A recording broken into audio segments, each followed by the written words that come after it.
mynews.studio. With the new streetlights shining, Goma's nights are no longer lost to darkness. Do you think solar power could actually change the future for communities affected by conflict? It's July 11th, 2025. Let's jump straight in. For years, Goma in the DRC struggled with power outages, right? Yes, that's right. Most people depended on diesel generators, loud, costly, and bad for the environment, and it went beyond inconvenience. No reliable power meant no refrigeration for medicines, no lighting for safety, and businesses had to shut early. What actually led to such a severe energy crisis? Was it just old infrastructure falling apart, or was there more behind it? Both factors played a role. Years of conflict damaged the electrical grid, and there was a lack of investment. The outcome? Frequent blackouts, unsafe streets, and the economy stalled. It became a cycle. Without power, there was no growth, and without growth, no investment in energy. Then the solar mini-grid project started, led by Nuru. Can you describe what that actually looks like on the ground? It's a 1.3 megawatt hybrid system. Imagine rows of solar panels charging Tesla lithium batteries, backed up by generators when needed. The whole setup is built to keep running, even if the main grid fails. The first big change people noticed was the streetlights, right? Exactly. When the lights came on, people actually gathered to celebrate. Crime rates dropped, and suddenly it was possible to go out safely after dark. That changed daily life in a big way. And for local businesses, They finally had steady and affordable electricity. Shopkeepers could stay open later, welders didn't have to spend so much on fuel, and vendors could, for the first time, offer cold drinks.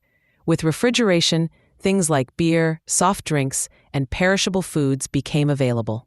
so over 740 businesses benefited, and more than 15,000 people were directly helped by the mini-grid.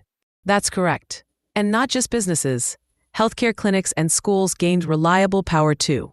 Clinics could use essential medical equipment and safely store vaccines. Schools were able to hold evening classes and use digital tools. Was the mini-grid able to withstand crises? Goma still faces instability.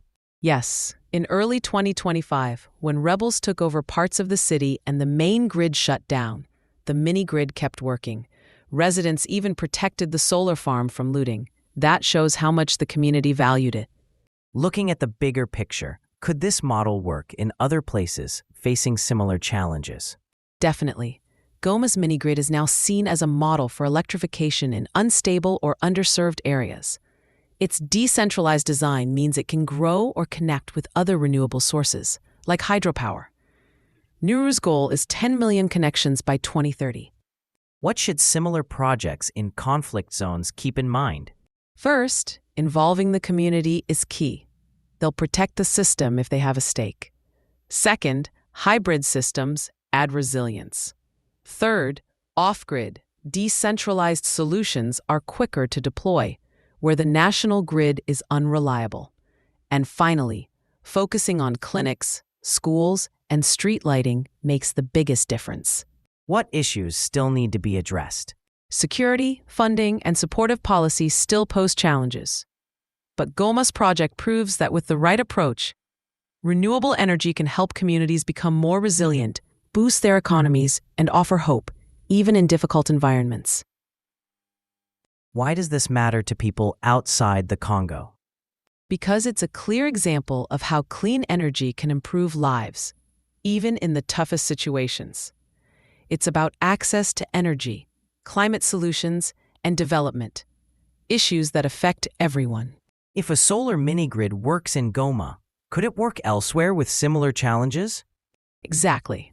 The model exists now. The real question is, who will be next? That really sums it up. One city's light could inspire many more across the continent. Thank you for joining us as we looked at how solar power is changing the story for Goma and beyond. Thanks for listening. This episode was brought to you by mynews.studio. Try it now for free.